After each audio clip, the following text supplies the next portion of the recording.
বিশ্ব ইজতেমায় সাদ কান্ধলভির অংশগ্রহণের অনুমতি দেওয়ার দাবি নিয়ে কাকরাইল মোড়ে অবস্থান নিলেন তার অনুসারীরা। মঙ্গলবার সকালে প্রধান উপদেষ্টা বরাবর স্মারকলিপিও দিয়েছেন তারা। পরে আশ্বাস পেয়ে সড়ক ছাড়েন সাদপন্থীরা।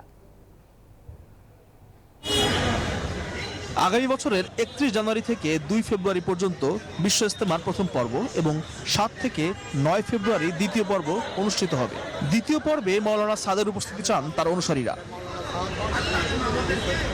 মঙ্গলবার সকাল 9টায় মাওলানা সাদ কান্ধলভিকে ইজতেমায় অংশগ্রহণের অনুমতি দেওয়ার দাবি নিয়ে প্রধান উপদেষ্টার বাসভবন যমুনার উদ্দেশ্যে যাত্রা শুরু করেন সাদপন্থী তাবলিগ জামাতের সাথীরা। পুলিশের বাধার মুখে প্রধান বিচারপতির বাসভবনের বিপরীত পাশেই অবস্থান নেন তারা।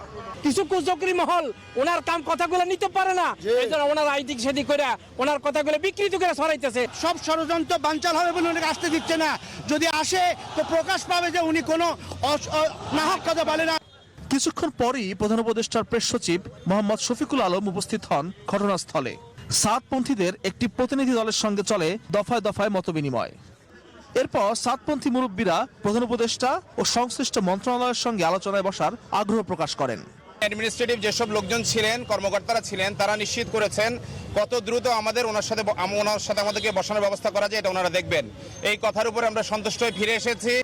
এরপর শফিকুল আলম জানান তাদের লিখিত স্মারকলিপি প্রধান উপদেষ্টার কাছে পৌঁছে দেওয়া হবে। এ বিষয়ে যা সিদ্ধান্ত হবে তা পরবর্তীতে জানানো হবে।